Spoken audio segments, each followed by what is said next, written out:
Bom dia, boa tarde, boa noite, boa madrugada, meus queridos alunos aí, alunas do curso de analista, né, que é o discursivo nota máxima, e de consultor, preparatório para consultor. Vamos lá para o módulo 17, conforme eu tinha comentado já antes, esse módulo também é compartilhado, é o módulo 17 para os consultores e o módulo 47 para o analista.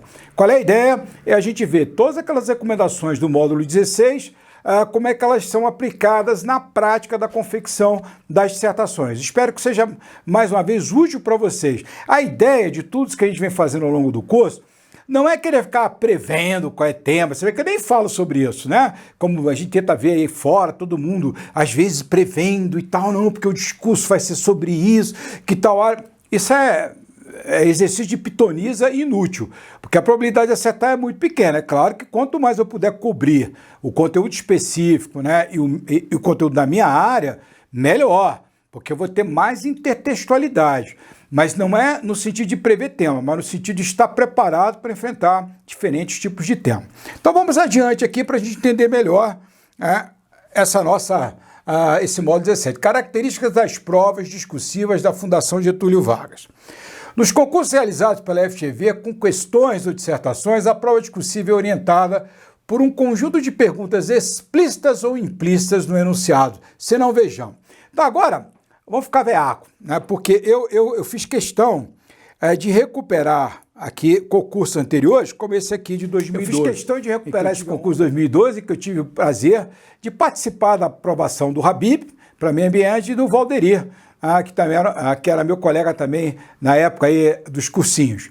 E é importante, isso aqui foi feito pela FGV também, vamos ficar veaco. Muito bem, então aqui, vamos lá ver o concurso Senado de 2002. Então vamos aqui dar uma olhada nesse concurso de 2002. Texto 6, questão dissertativa, eu escolhi aí uma área ou duas, porque não tem como fazer de todas. E também eu não vou colocar a dissertação inteira, vou colocar um excerto, porque eu quero que vocês entendam o mecanismo dialogal do comando com o conteúdo das dissertações e da questão discursiva que vem em seguida. Muito bem, elabore uma dissertação a respeito da proteção das áreas verdes na legislação brasileira desde a edição do Código Florestal de 1934, do Decreto Executivo número 23.793, de 23 de 1 de 34, passando pela Lei 4.711, de 15 de 9 de 65, e suas alterações até a recente discussão para aprovação do novo Código Florestal. Interessante, né? Opa, intervenção aí, pois não? Luísa, diga, Luísa. Ela acabou de falar o que eu vou... comentou o que eu vou falar já já. Tem tópico ou não tem tópico? É, né? Pois é, essa pergunta é maravilhosa. Lembra que eu falei no módulo anterior? Ele disse, olha, lê um negócio desse aí 2, 3 vezes, já era. Ele te abraçou, te deu um armlock e você não sai mais dali. Então tem que ter cuidado. Vamos prestar atenção. Muito, muito boa intervenção, Luísa. Vamos lá.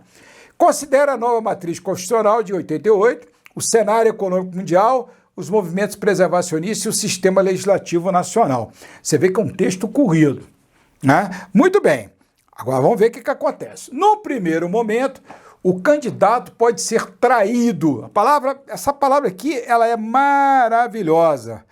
Traído. E pensar que não há um roteiro a ser seguido. Isso aqui é tudo que não pode acontecer. Mas a leitura atenta do comando demonstra diametralmente o oposto. Exato. A saber, então veja só, por isso é que eu digo, você não pode começar a ler um comando desse de prova de uma maneira aleatória. Você tem que estar focado para poder ver o quê? Para você conseguir entender cada tópico que estava ali. É o que eu fiz aqui agora. Então eu montei meu checklist. Como se dá a proteção das áreas verdes na legislação brasileira? Como isso era feito no Código Florestal 34? O que constava no Decreto Executivo 23.793, de 23 de 1 de 34? O que determina a Lei 4.711, de 15 de 9 de 65? E as alterações da Lei 4.771, né? 711 era do Estatuto do Servidor Público. O que tem balizado a recente discussão para aprovação do novo Código Florestal. Não tinha sido aprovado ainda naquela época do concurso. E aí a pergunta contextual. o que deve ser considerado levando-se em conta a nova matriz constitucional de 88, o cenário econômico mundial, os movimentos preservacionistas e o sistema legislativo nacional. Beleza? Então veja, qual é a grande jogada? Se por acaso você tiver um enunciado desse, tanto para analista quanto para consultor, é preciso ter cautela. Leu, dá um passo atrás, respira fundo e parte para verticalizar aquele texto de modo que eu consiga montar uma checklist. Vamos ver como é que essa redação aqui, como é que foi colocada. Essa redação é do Habib. Vamos lá. Essa é a redação do primeiro colocado na área de meio ambiente do concurso 2012. Isso aí. O Código Florestal e o Decreto Executivo 23.793, ambos de 1934, trataram da proteção da vegetação nativa. Estabeleceram medidas para assegurar a existência de florestas protetoras. A exemplo do Código de Águas e do Código de Minas, o Código Florestal definiu um marco regulatório para garantir o fornecimento de matérias-primas fundamentais ao crescimento da indústria e da agricultura a partir da Era Vargas. Outro dia desse, alguém me colocou, opa, alguém me chamando aí, vamos lá. Pois não. Carlos Augusto. Pois não, da onde? Aqui de Brasília mesmo. Pois não, cara. Eu ia falar isso, viu, cara? O cara olha para isso aqui, outro dia você falou assim, rapaz, mas que redação escolar! Que redação mais assim básica! Eu falei, é concurso! Eu não tenho que ficar viajando como na academia, que a gente está ali, porque o fulano de tal, não sei o que e tal. Não, ele te perguntou o seguinte, escuta, o que dizia? Olha lá o ponto anterior, tá aqui. Ele perguntou o que para você? Como se dá a proteção das áreas, como isso era feito. Então você tem um roteiro a ser seguido. Você não pode aqui começar, né, a querer se desviar da rota. É um mapa, eu tenho que seguir aquele mapa, é meu GPS. Vamos lá. Então, tocando adiante. As florestas protetoras tinham então o objetivo princípio de proteger mananciais hídricos de suporte à atividade agrícola. Além disso, garantir a existência e a manutenção de recursos florestais como insumo energético aos fornos das indústrias, em especial as indústrias de base. Outra coisa que eu quero dizer o texto aqui do Habib é muito bem construído, ele é muito biometrizia, né? Você vê que você lê com muita facilidade, né? Mesmo aqui que ele, no lugar de colocar aqui podia ter colocado, eu prefiro, na verdade, aqui nesse além disso, poderia ter colocado um ponto, bem que assim, tá vendo? Eu acho que ficaria melhor, ficaria mais bem dividido, mas não tem problema nenhum, botou um ponto e vírgula. Show! Então a gente tem que ter muito cuidado com essa maneira de escrever, essa maneira mais didática de escrever. Em 65, esse código sofre sua primeira grande revisão. Naquela década, ocorre a gradual tecnificação agrícola e os primeiros impactos mais graves da degradação da vegetação às margens de rios começam a ganhar maiores dimensões. Então ele vem ali, para e passo, né, com o que o examinador pediu. É isso que eu quero que vocês entendam. Conforme a justificativa do projeto de lei do Código 65, feita pelo governo federal, à época, essa degradação associava-se ao assoreamento de cursos hídricos e ao deslizamento de terra, potencializados pela ausência de vegetação natural em áreas sensíveis. Para tentar conferir maior proteção a essas regiões, o Código define as áreas de preservação permanente, APP, além de outros institutos. Gente, eu acho que está dando para vocês perceberem o tanto que essa redação ela é realmente assim em cima da risca do que foi demandado pelo examinador. Isso é fundamental. Vamos olhar outra? Vamos agora dar uma olhada na prova 2022, segundo colocado, meu querido amigo Estevão, que aliás tem um sistema de mentoria muito bacana, que vale a pena. Nos cedeu a prova também. Então vamos lá dar uma olhada. Um enunciado gigante que o examinador colocou. De acordo com dados da Organização Mundial da Saúde, em 2019, quase 1 bilhão de pessoas, incluindo 14% dos adolescentes do mundo, viviam com transtorno mental. O suicídio foi responsável por mais de uma em cada 100 mortes, sendo que 58%, ou desses sendo o quê? Ocorreram antes dos 50 anos de idade. O abuso sexual infantil, o abuso por intimidação são importantes causas da depressão. Além disso, é um texto bastante denso, introdutório, e ele vai embora, colocando aí que morre em média de 10 a 20 anos mais cedo que a população, ele vem embora colocando. para no final fazer o seguinte, olha só. Nesse sentido, faço uma dissertação sobre as estratégias de enfrentamento dos problemas de saúde mental no Brasil, considerando os pontos a seguir. Então aqui já foi diferente. Nós tivemos um enunciado, um introdutório, um texto bastante denso, mas em seguida a gente teve o quê? Tópicos. Então vai lá. Presente, um breve resumo sobre a Política Nacional de Saúde Mental no Brasil. Ele quer um resumo. Então, se é resumo, é o que há de mais importante nessa política de saúde mental.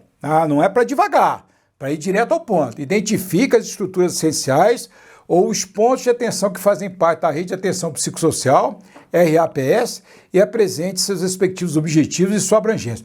Olha como é que o que o examinador fez. Aqui ele pediu um resumo. Nessa primeira parte aqui, olha só, ele pediu um resumo, ele pediu aqui um resumo. E aqui, olha que coisa interessante, ele diz, para identificar as estruturas assistenciais e repare como isso aqui é importante, apresente respectivos objetivos e abrangência. Então, é interessante porque se você parar para refletir, quem é da área da saúde, sobre cada um desses elementos, o que você vai reparar é que praticamente ele deu o que ele queria encontrar em cada um dos tópicos ali. Olha, você fala o que quer e em seguida você fala qual é o objetivo e qual a abrangência. Sacaram? Isso é muito bom, eu acho isso muito democrático, né?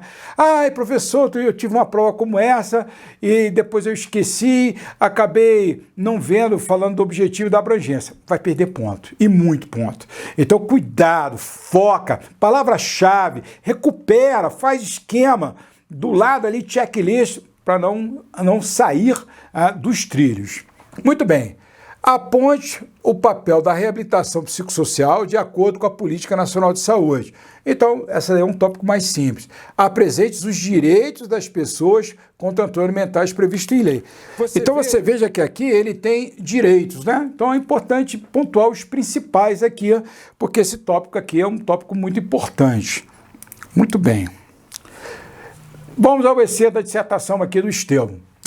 A Política Nacional de Saúde Mental, PNSM, é marco legal infraconstitucional que estrutura a abordagem das políticas públicas do Sistema Único de Saúde, SUS. Tem como histórico as conquistas da luta antimanicomial e a reforma sanitária brasileira, com avanços consolidados na 8ª Conferência de Saúde da Constituição Federal. A Política Nacional de Saúde Mental, PNSM, é marco legal infraconstitucional que estrutura a abordagem das políticas públicas do Sistema Único de Saúde, SUS. Tem como histórico as conquistas da luta antimanicomial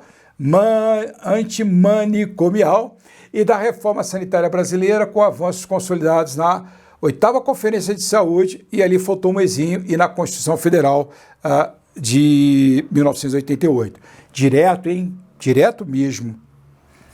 Entre tais avanços estão atendimento universal e integral, com foco em atividades preventivas sem prejuízo das assistenciais, saúde como direito de todos e dever do Estado, saúde como tema de relevância pública e vedação a preconceito de qualquer espécie. Então ele fez aí realmente uma síntese para tentar corresponder, vejam, só para a gente voltar rapidinho aqui, um breve resumo sobre a Política Nacional de Saúde Mental. Pô, ficou bem feito pra caramba, tá bem direto ao ponto.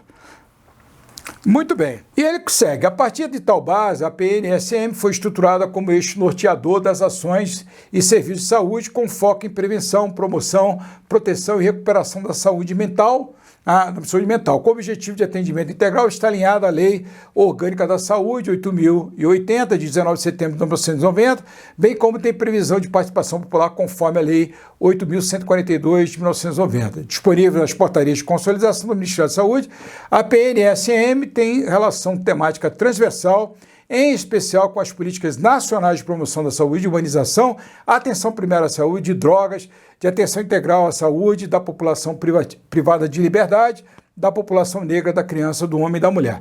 Eu acho que não dava para ser mais exaustivo do que isso, né? Você mergulhou mesmo e foi adiante. Eu chamo a atenção aqui agora pelo seguinte, olha só, a estrutura assistencial, os pontos de atenção que faz. Então ele vai, esse item A aqui, por causa de dissertação longa, então ele levou ali 3 parágrafos, salvo equívoco, né, tratando desse item A aqui. E agora vai adiante. São pontos de atenção com marca relevante, com marcada relevância nesse contexto. Centros de Atenção Psicossocial, CAPS, Unidades Básicas de Saúde, UBS, pontos da rede de urgência e emergência, tais como salas de observação, pronto atendimento e serviço móvel de urgência e emergência, SAMU, serviços essenciais terapêuticos, hospitais gerais e hospitais psiquiátricos. Pois não? Ah, tá. Antônio Carlos. Tô entendendo. Antônio Carlos tá onde, Antônio Carlos? Opa, tá aqui, em Formosa, pertinho da gente. Vamos lá, Antônio Carlos. O que é que ele está dizendo para mim? Ô, Dino, às vezes eu acho que essa estrutura aqui de enumeração, ela fica um pouco cansativa. Concordo em gênero, número e grau. O que eu sempre recomendo é que algumas vezes... O que eu sempre recomendo é o seguinte, você vê ali, ó, só um ponto de atenção com marcada relevância nesse contexto. Centro de atenção psicossocial, se é unidade básica, pontos da rede de urgência, tais como salas de observação. Bom, agora já não deu mais, né? Então, quando chega num determinado... Tá vendo esse ponto e vírgula aqui, ó? Então, quando você chega nesse ponto e vírgula, você pode... Então, quando você chega neste ponto e vírgula aqui, ó, o que você poderia fazer? Ó? Você pode botar um ponto e falar, merece ter marcada relevância também os pontos de rede, etc. e tal, porque você facilita a leitura do examinador, tá? Não acredito que se perca ponto por ter feito dessa maneira, mas eu acho que dividir, usando também uma estrutura aditiva e recuperando a estrutura principal lá, eu acho que pode ajudar muito para facilitar a leitura. Quanto ao objetivo e abrangência, tais pontos se caracterizam por CAPS. Aí ele vem discorrendo tudo, mandando brasa, colocando um por um. Vocês podem ler isso aqui com bastante calma em casa. Inclusive, eu sugiro que vocês parem e olhem lá, vão lá atrás, vê direitinho o que é que estava pedindo e confere com o que o Estevão colocou. Esse exercício é muito bom para que a gente consiga visualizar de uma maneira mais objetiva como é que a dissertação precisa ser feita, como é que ela vai exaurindo ponto a ponto o que foi demandado pelo examinador. E agora, nós vamos fazer aqui também uma para o pessoal de analista, senão não seria justo, né? Então acontece, aí tá a mesma coisa, processo legislativo 2022, adaptação de questão de 20 linhas para 30 linhas. Vamos ver? Então a questão original, ela tinha um enunciado bem claro, o presidente da República editou a medida provisória no XX, né? Esse diploma normativo ampliou em seu artigo 1º a hipótese de incidência de determinada gratificação atribuída aos servidores públicos federais. Opa, intervenção, pois não? Débora, falando aqui de Brasília mesmo. Beleza, diga. Ah, sim, com certeza. Ela está dizendo, quando eu já vou lendo esse enunciado, eu devo ficar ali já pensando, podia ser objeto de medida provisória, a competência de iniciativa é do presidente, Claro, deve fazer isso. Você já vai ver por quê. Né? Então, ele vem, né, o Estatuto dos Servidores Públicos, a Lei 8.112, 90, de modo a aumentar o número de beneficiários em potencial. O artigo 2º detalhou um rito processual sumaríssimo a ser observado nas demandas judiciais que tivessem por objeto as gratificações previstas na Lei 8.112/90 ou em outras leis afetas ao regime jurídico dos servidores públicos, ainda que entes subnacionais. Instalada a comissão mista responsável pela apreciação da medida provisória, número XX, no âmbito do Congresso Nacional, foram apresentadas 2 emendas. A emenda WW1 buscava alterar o artigo 1º de modo a ampliar, com base na isonomia, a hipótese de incidência afeta a outra gratificação atribuída aos servidores públicos federais, aumentando com isso o quantitativo de beneficiários. E a emenda WW2 almejava suprimir o artigo 2. Na condição de relator da matéria, no âmbito da comissão mista, a presente manifestação, com abstração de considerações em torno da relevância da urgência. Isso aqui que pega a galera que gosta de ficar botando adereço no texto, né? Não tem, ele já disse, ó, não fala sobre esse negócio de relevância e urgência, vai direto ao ponto. Beleza.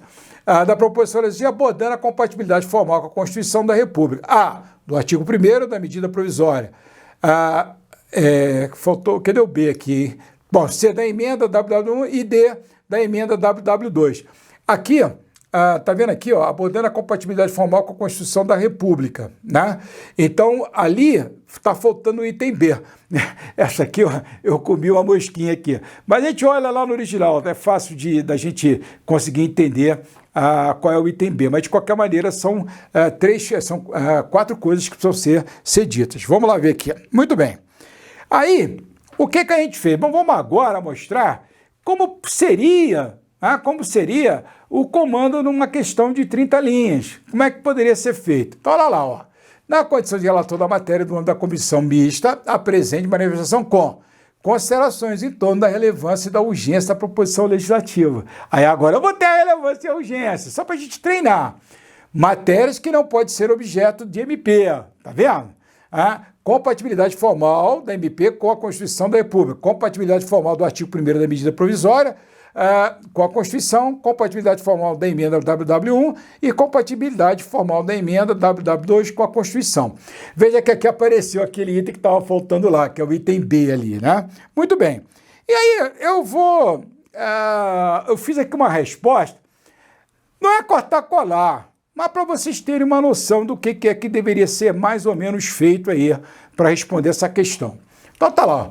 Pensados como forma de limitar a edição de medidas provisórias a assuntos que não pudessem aguardar o curso normal do processo legislativo, os critérios de relevância e urgência nem sempre são levados em conta pelo Poder Executivo na apresentação das medidas provisórias por meio de uma avaliação técnica e menos política. Então foi essa consideração que eu julguei pertinente a respeito dessa relevância e urgência, e que é uma coisa muito batida. Se reclama muito no Congresso Nacional do excesso de medidas provisórias, né? Que é uma coisa curiosa, típica do parlamentarismo, mas que é usada muito no Brasil. De acordo com o artigo 62 da Constituição Federal de 88, é vedada a edição de medidas provisórias que versem sobre os temas seguintes: nacionalidade e cidadania, direitos políticos, partidos políticos e direito eleitoral, direito penal, processo penal e processual civil, organização do Poder Judiciário e do Ministério Público, a carreira e a garantia de seus membros, e planos plurianuais, diretrizes orçamentárias, orçamentos e créditos adicionais suplementares, ressalvado o previsto no artigo 67. Então isso aí praticamente era um ponto que era para enumerar o que não poderia ser objeto de medida provisória, e que vai ter a ver com o que vem em seguida. Levando-se em consideração esses aspectos, o artigo 1º da medida provisória é compatível com a Constituição da República. Levando-se em consideração esses aspectos, o artigo 1º da medida provisória, XX, é compatível com a Constituição da República, pois não se trata de matéria interdita à medida provisória. Todavia, o artigo 2º da medida provisória, XX, fere a Constituição de 88, pois, como observado acima, é vedada a edição de MP sobre matéria processual civil, conforme o artigo 62, parágrafo 1º, inciso 1, a linha B. Muito bem. A emenda WW1 confronta a Constituição Federal, pois é vedado o aumento de despesa nos projetos de iniciativa exclusiva do Presidente da República, nos termos do artigo 63, inciso 1º. A emenda WW2, por sua vez, é constitucional pois suprime o artigo da medida provisória, XX, que se mostra incompatível com a ordem constitucional. É isso aí, galera. Sucesso e sabedoria para vocês. Eu espero que com esse módulo, com esses dois módulos, 16 e 17, vocês tenham uma noção mais objetiva de como é que devem se comportar diante da tarefa de construir dissertações longas, né, e também as questões discursivas de 30 ou 35 linhas. Beleza? Sucesso e sabedoria, tamo junto, é um prazer estar compartilhando conhecimento com vocês. Grande abraço! Survive.